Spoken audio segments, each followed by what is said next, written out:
और दोस्तों मेरा नाम है शिवशंकर तिवारी और आप देख रहे हैं हमारा YouTube channel exam warriors begins. देखिए भारत का भूगोल पार्ट 2 मैं लेकर के आ गया हूं। कल मैंने भाग 1 से संबंधित कुछ महत्वपूर्ण प्रश्नों को यहां पे कराया था जो आपके एग्जाम के पॉइंट ऑफ व्यू से काफ़ी ज़्यादा इंपॉर्टेंस थे। आपने उन प्रश्नों को देखा, उम्मीद करता हूँ आप उसे इंस्पायर जरूर कर रहे होंगे।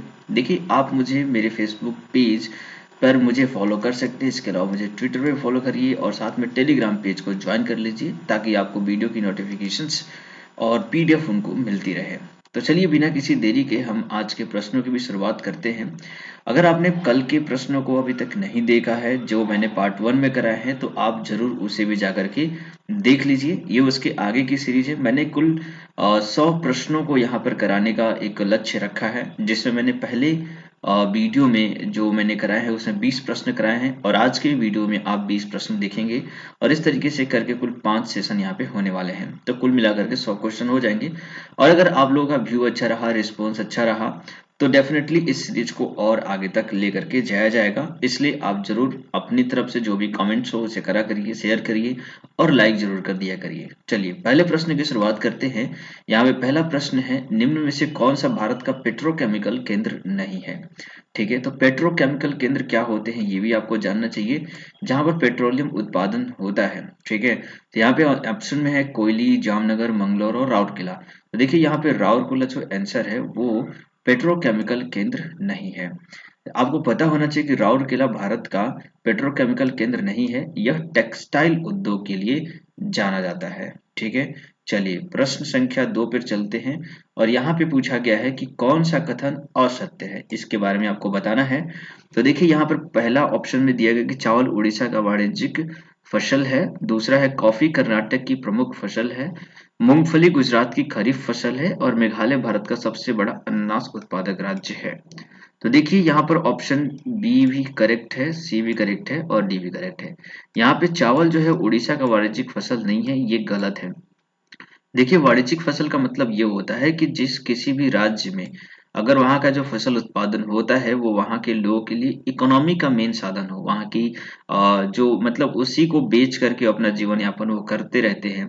देखिए भारत में किसान प्रमुखता है, पर हर जगह के किसान इतने ज्यादा समृद्ध नहीं हैं जितने ज्यादा पंजाब के हैं। ठीक है, तो आपके मेरे यहाँ पर क्या हो जाएगा कि हरियाणा और पंजाब के लिए चावल जो होता है वाणिज्यिक फसल होती है, क्योंकि हरियाणा और पंजाब के किसान जो होते हैं वो चावल के उत्पादन बहुत ही ज्यादा मात्रा में करते हैं और उसे बेच कर ही अपना वहां पर जो भी उनके जो भी ट्रेड होते हैं वो सब किया जाता है। ठीक है, लेकिन पूरे भारत में ऐसा नहीं है। वहीं बिहार और दक्षिणी उत्तर प्रदेश की बात करें तो या फिर पूर्वांचल की बात करें तो वहां पर किसान जो चावल की पैदावार करते हैं वो सिर्फ अपने खाने पीने के लिए और थोड़े बहुत चावल को बेचा जाता है। पंजाब और हरियाणा में बहुत ही ज्यादा मात्रा में इन चीजों का किया जाता है, इसलिए वहां के लिए ये एक वाणिज्यिक फसल मानी जाएगी। ठीक है, चलिए आगे देखते हैं क्वेश्चन नंबर 3 और इसमें पूछा गया है मेघालय राज्य की स्थापना कब हुई थी? इसका आंसर आपको करना है। तो देखिए मेघालय राज्य की स्थापना कब हुई थी आप मुझे बताइए। ऑप्शन नंबर ए 1971, 72, 75, 77 में। तो देखिए 1972 में मेघालय राज्य की जो थी स्थापना की गई थी, ये आपका करेक्ट आंसर हो जाएगा। ठीक है, तो मेघालय राज्य की स्थापना 21 जनवरी 1972 को हुई थी। इस उपलक्ष्य में पूरे प्रदेश में मेघालय दिवस भी मनाया जाता है। ठीक है, चलिए आगे देखते हैं क्वेश्चन नंबर 4 को। क्वेश्चन नंबर 4 में यहाँ पर लिखा गया है कि कर्क रेखा भारत के किन राज्यों से होकर गुजरती है? ये काफी ही बार पूछा गया प्रश्न है, कई बार एग्जाम में, चाहे वो एसएससी का हो, रेलवे का हो, इवन दैट यूपीएसआई, इन सभी एग्जाम्स में इस तरह के प्रश्न पूछे जाते हैं।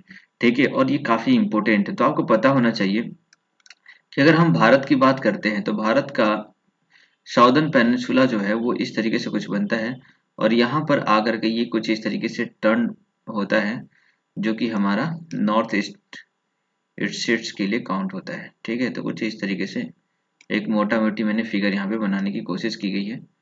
ठीक है, चलिए तो ये गुजरात वाला सेक्शन है। आपको पता होना चाहिए कि भारत में जो कर्क रेखा है वो अर्थ पर बनी प्रमुख तीन लाइनों में से एक है। देखिए आपको अगर मैं अर्थ की संरचना बताऊं तो सपोज इट मान लीजिए ये अर्थ है, अर्थ के बीचों बीच से ये 0 डिग्री होता है जिसे हम इक्वेटर यानी भूमध्य रेखा बोलते हैं।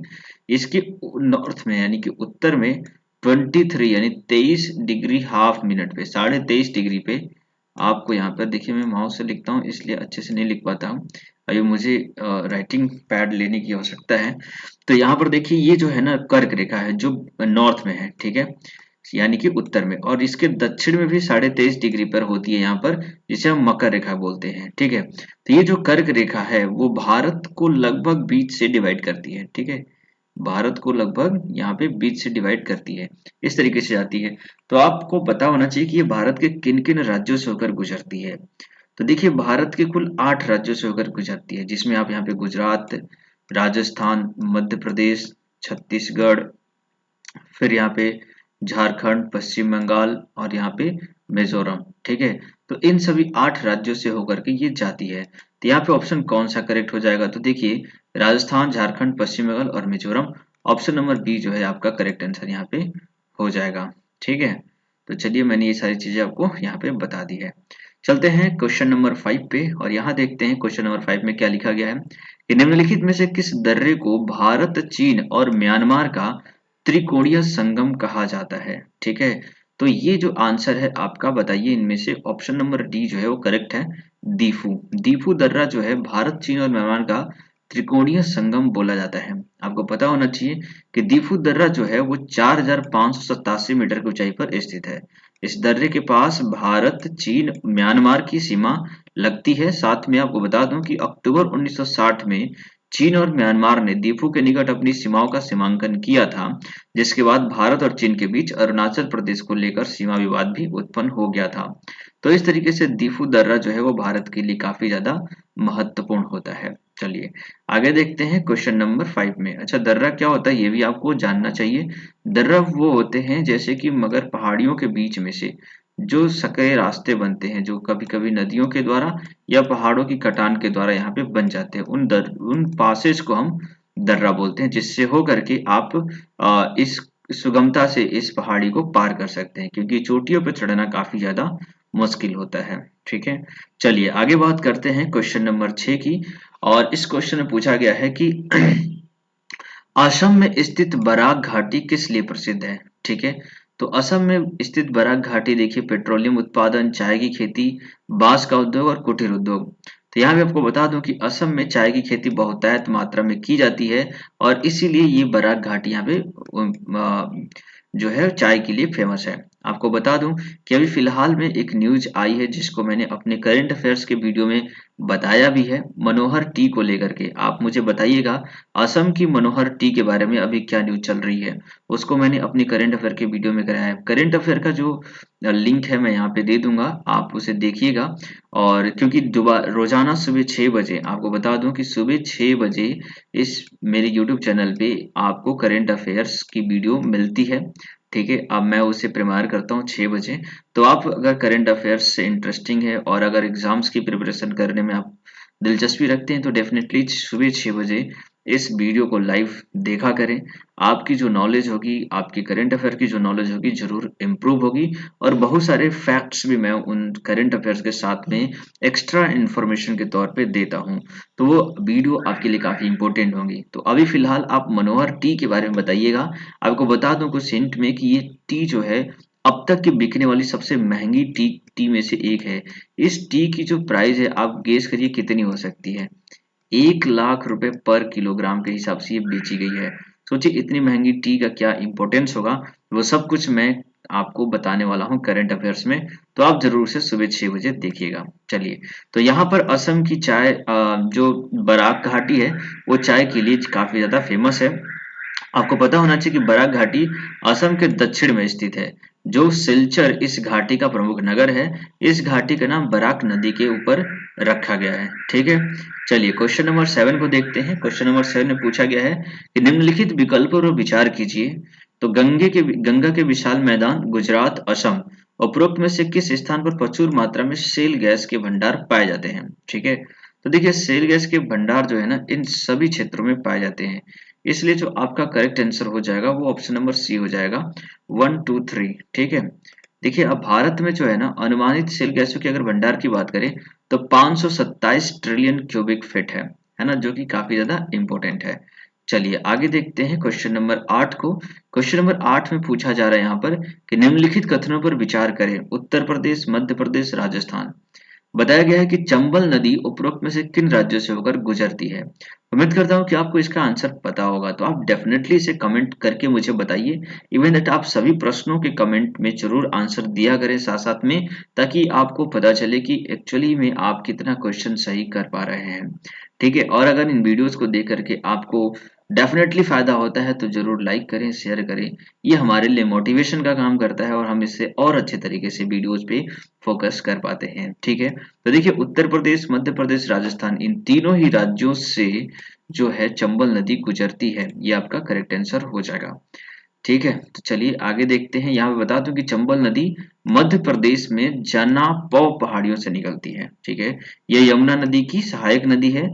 चंबल नदी मध्य प्रदेश, राजस्थान और उत्तर प्रदेश में बहती है। उत्तर प्रदेश में आकर ये यमुना नदी से मिल जाती है। ठीक है, चलिए क्वेश्चन नंबर 9 देखते हैं। यहाँ पर पूछा गया है कि कर्नाटक के अतिरिक्त किस राज्य में सोने का उत्पादन होता है। देखिए कर्नाटक में तो बहुत बड़ी सोने की खदानें हैं, जिसमें आपने केजीएफ कोलार गोल्ड फील्ड के नाम भी सुना होगा आपने। तो यहाँ पर इसके अलावा और कहाँ पर सोने का उत्पादन किया जाता है, तो ऑप्शन नंबर डी आपका करेक्ट है, आंध्र प्रदेश। ठीक है, आंध्र प्रदेश में सोने का उत्पादन किया जाता है। आपको पता होना चाहिए कर्नाटक में कोलार, वाहट्टी, ठीक है, जबकि आंध्र प्रदेश में रामगिरी में स्थित है। ठीक है, चलिए आगे देखते हैं क्वेश्चन नंबर 10। यहाँ पे पूछा जा रहा है कि भारत के अधिकतर लौह अयस्क का उत्पादन किन 5 राज्यों से किया जाता है। इसका आंसर आपको यहाँ पे करना है। तो ठीक है, इसका आंसर क्या होगा आप मुझे बताइए। तो देखिए उड़ीसा, कर्नाटक, छत्तीसगढ़, गोवा और झारखंड, ये जो सभी 5 राज्यों में लोहे का उत्पादन किया जाता है प्रचुर मात्रा में। ठीक है, आपको पता होना चाहिए कि लौह अयस्क में भारत विश्व के अग्रणी देशों में से एक है। भारत में लौह अयस्क का उत्पादन मुख्य रूप से कर्नाटक के चिकमंगलुरु में होता है, झारखंड के शिवभूमि में होता है, उड़ीसा के सुंदरगढ़ व गोवा के कुछ क्षेत्रों में भी इसका उत्पादन किया जाता है। तो खास करके इन सभी जगहों पर ही लौह अयस्क का उत्पादन किया जाता है। चलिए आगे देखते हैं क्वेश्चन नंबर 11। क्वेश्चन नंबर 11 में पूछा जा रहा है कि गुजरात में स्थित पीपावाव किस लिए प्रसिद्ध है। ठीक है, तो देखिए पीपावाव किस लिए प्रसिद्ध है आप मुझे बताइए कमेंट करके। यहाँ पे जो ऑप्शन होगा, भारत का पहला निजी बंदरगाह के रूप में ये जाना जाता है। ऑप्शन नंबर ए जो है आपका करेक्ट आंसर हो जाएगा। देखिए पीपावाव भारत का पहला निजी क्षेत्र बंदरगाह है और इसकी स्थापना जो है वो 1996 में निखिल गांधी के द्वारा की गई थी। ठीक है, चलिए क्वेश्चन नंबर 12 देखते हैं। यहाँ पर क्वेश्चन नंबर 12 में पूछा गया है कि निम्नलिखित में गलत कथन को चुनिए। ठीक है, तो पहला क्वेश्चन यहाँ पे दिया गया है, पब्लिक सेक्टर में विनिवेश 1991 में शुरू हुआ था। लॉर्ड एलन बरो ने भारत में दासता की समाप्ति की थी। भारत सरकार अधिनियम 1919 द्वारा लोक सेवा आयोग की स्थापना की गई। शुष्क भूमि कृषि केंद्रीय अनुसंधान केंद्र जोधपुर में है। यही ऑप्शन डी नंबर यहाँ पे गलत हो जाएगा। ठीक है, बाकी ऑप्शन यहाँ पे करेक्ट है। बता दें कि शुष्क भूमि कृषि केंद्रीय अनुसंधान हैदराबाद में स्थित है। आप इसे नोट डाउन जरूर कर लीजिएगा। ठीक है, चलिए आगे देखते हैं क्वेश्चन नंबर 13 और इसमें पूछा गया है कि भारत में सबसे ऊंचा झरना कुंचिकल झरना कहाँ पर स्थित है। इसका आंसर आपको करना है। ठीक है, तो देखिए कुंचिकल जो झरना है वो भारत के कर्नाटक राज्य में स्थित है। ठीक है, तो आपको बता दूं कि कुंचिकल झरना जो है कर्नाटक के शिमोगा जिले में स्थित है।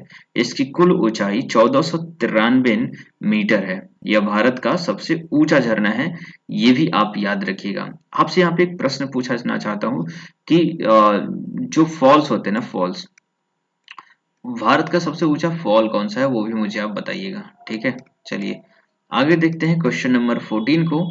यहाँ पे क्वेश्चन नंबर 14 में क्या पूछा गया आप मुझे इसको देखिए। यहाँ पे बताया गया है कि निम्नलिखित में से किस राज्य की जनसंख्या घनत्व सर्वाधिक है। तो आपको पता होना चाहिए कि बिहार राज्य की जनसंख्या घनत्व सबसे ज्यादा है। बिहार में जनसंख्या घनत्व 1102 प्रति व्यक्ति वर्ग किलोमीटर। वहीं आपको बता दूं कि अगर सबसे कम जनसंख्या घनत्व वाला राज्य कौन सा है, तो आपको पता होना चाहिए कि सबसे कम जनसंख्या वाला राज्य वाला घनत्व कौन सा है, तो अरुणाचल प्रदेश है। ठीक है, इसको मैं पूरा तो नहीं लिख पाऊंगा, ठीक है, आप समझ जाइएगा। अरुणाचल प्रदेश की जो जनसंख्या घनत्व है वो 17 व्यक्ति प्रति वर्ग किलोमीटर है। तो देखिए कितना ज्यादा डिफरेंस है दोनों ही राज्यों में। यहाँ पर 1102 व्यक्ति प्रति वर्ग किलोमीटर में रहते हैं, जबकि अरुणाचल में सिर्फ 17 व्यक्ति रहते हैं। बिहार की क्षेत्रफल की बात करें तो यहाँ की क्षेत्रफल 94,163 वर्ग किलोमीटर है। ठीक है, चलिए आगे देखते हैं। देखिए आपको मैं बता दूं कि अब तक मैंने जो भी वीडियोस बनाई हैं, जो भी क्वेश्चंस क्विज करवाए हैं आपके लिए, इन सभी विषयों से मैंने काफी सारे इंपॉर्टेंट क्वेश्चन क्विज ऑलरेडी मैंने इसी तरीके से ऑप्शन बेसिस पे और उनकी एक्सप्लेनेशन के साथ कराया है, चाहे वो जीव विज्ञान हो, भौतिक विज्ञान हो, रसायन विज्ञान हो, इसके अलावा इतिहास, भूगोल और राजनीतिक विज्ञान यानी कि पॉलिटी से संबंधित महत्वपूर्ण जो जीके प्रश्न होते हैं, जो आपके एग्जाम में कई बार पूछे गए हैं और आगे आने की भी पॉसिबिलिटीज हैं, ऐसे प्रश्नों को कराया जाता है। तो आप जरूर हमारे साथ बने रहिए और वीडियो को लाइक किया करें, शेयर किए करें, और चैनल नहीं सब्सक्राइब किए हैं तो इसे जरूर सब्सक्राइब करके बेल आइकन दबा दें, ताकि ये तमाम वीडियो जब भी आपके अपलोड हो, प्रीमियर्ड हो, तो आप उन्हें देख सकें। ठीक है, और अभी तक अपनी इस वीडियोस को नहीं देखा है तो आप मेरे प्लेलिस्ट में जाकर के इन सभी वीडियोस की लिस्ट वहां पे है, आप उन्हें देख सकते हैं। ठीक है, चलिए क्वेश्चन नंबर 15 पे चलते हैं। 15 नंबर क्वेश्चन में पूछा गया है कि भारत में संगमरमर का कौन सा प्रकार पाया जाता है। तो देखिए भारत में जो संगमरमर का प्रकार है मकराना, जिसको आपने काफी ज्यादा बार सुना होगा क्योंकि ये बहुत ही फेमस है, और इसी मकराने जो कि राजस्थान में पाया जाता है, इसी से मार्बल्स का उपयोग करके ताजमहल बनाया गया था। ठीक है, तो ये मकराना जो है काफी ज्यादा भारत में फेमस संगमरमर है। ठीक है, चलिए आगे देखते हैं क्वेश्चन नंबर 16। क्वेश्चन नंबर 16 में यहाँ पे पूछा जा रहा है कि निम्नलिखित कथनों पर विचार कीजिए। इसमें विचार करने के लिए बोला गया कि चिल्का झील, पुलिकट झील, वुलर झील, कोनेरू झील और लुनार झील, इनमें कौन सी झील लगून झील है। कितनी झीलें हैं जो लगून झील है, ये आपको आंसर करना है। तो आप बताइए इसमें से कौन सा। तो आपको बता दूं कि देखिए जो चिल्का झील है वो यहाँ पे लगून झील है, पुलिकट झील और वुलर झील तो नहीं है, कोनेरू लोनार झील भी नहीं है। ठीक है ना, देखिए कोनेरू झील यहाँ पर हो जाएगा और पुलिकट झील भी यहाँ पे हो जाएगा। ठीक है, तो देखिए मैं बता दूं कि ये लगून झीलें होती कौन सी हैं, पहले आप ये समझ लीजिए।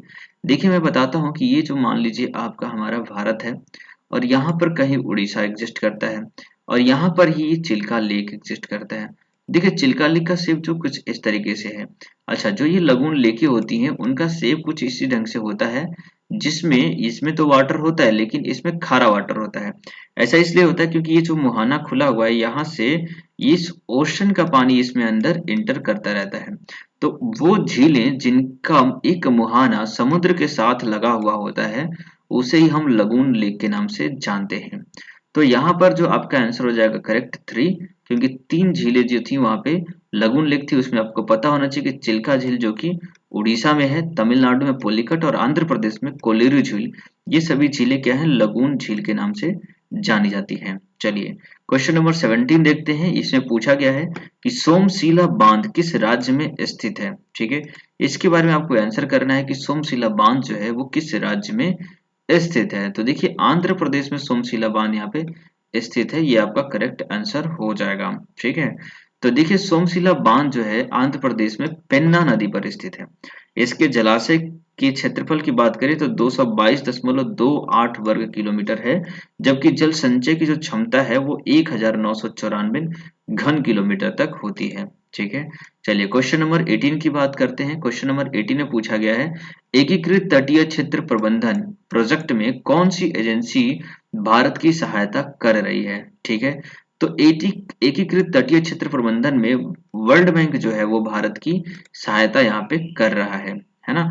ये प्रोजेक्ट जो था वो 1992 में रियो में आयोजित अर्थ समिट के टाइम पर शुरुआत किया गया था। ठीक है, चलिए आज के सेकंड लास्ट क्वेश्चन को देखते हैं। क्वेश्चन नंबर 19, इसमें पूछा गया कि जोंक, ईब, ओंग और तेल नदियां किस नदी की सहायक नदियां हैं, इसका आंसर आपको करना है। तो देखिए ये सभी नदियां जोक, ईब, ओंग और तेल महानदी की सहायक नदियां हैं। अब आपको पता होना चाहिए कि महानदी जो है वो कहाँ से निकलती है और कहाँ पर जाती है। तो देखिए महानदी जो है छत्तीसगढ़ के सिहावा से निकलती है और शिवनाथ, मंद, ईब, ओंग, जोंक, तलेन आदि इसकी सहायक नदियां हैं। महानदी की कुल लंबाई जो है वो 858 किलोमीटर है, आप इसे याद रखिए। चलिए आज के आखिरी प्रश्न पे चलते हैं, क्वेश्चन नंबर 20। और यहाँ पे पूछा गया है कि निम्नलिखित में से कौन सी वनस्पति प्रकार मानसूनी है ना। मानसूनी प्रकार की कौन सी वनस्पति है, इसके बारे में आपको बताना है। तो देखिए, मानसूनी प्रकार की जो वनस्पति होती है वो होती है उष्णकटिबंधीय पर्णपाती वन। ऑप्शन नंबर बी जो है आपका करेक्ट आंसर हो जाएगा। तो इस तरीके से आपने कुल 20 प्रश्न कर लिए। आपको बता दूं कि भारत में उष्णकटिबंधीय पर्णपाती वनों को मानसून वन भी कहा जाता है, और इन क्षेत्रों में 70 सेंटीमीटर से लेकर के 200 सेंटीमीटर तक वर्षा होती है। तो इस तरीके से आपने कुल 20 प्रश्नों को यहाँ पे अटेम्प्ट किया। Thanks for watching till the end of this video. उम्मीद करता हूँ कि ये क्वेश्चंस आपके लिए काफी ज्यादा इंपॉर्टेंट होंगे। आप इन्हें एडमायर करेंगे और डेफिनेटली आप इस वीडियो को लाइक करेंगे। चैनल को सब्सक्राइब कर दीजिए अगर अभी तक आपने नहीं किया है, और अपने फ्रेंड्स के साथ शेयर करना बिल्कुल मत भूलिए। ठीक है, ये आप लोगों से जरूर हम इतना एक्सपेक्टेशन कर सकते हैं। और बाकी डेली हमारी वीडियो जो है 12 बजे प्रीमियर हो जाती है। आज मैं थोड़ा सा डिले हो गया हूँ, तो कोई नहीं, आप इसे देखिए। और आगे आने वाली जितनी वीडियोज हैं और सुबह के जो करंट अफेयर्स की वीडियोज होती हैं, आप जरूर उसे देखा करें। इससे आपकी नॉलेज बूस्ट होगी, और आगे आने वाले जो भी आपके एग्जाम्स हैं, चाहे वो आरआरबी एनटीपीसी हो, आरआरबी ग्रुप डी हो, हालांकि मैंने आरआरबी की कंसिडर करके ही इस पेपर्स को पूरा बनाया है।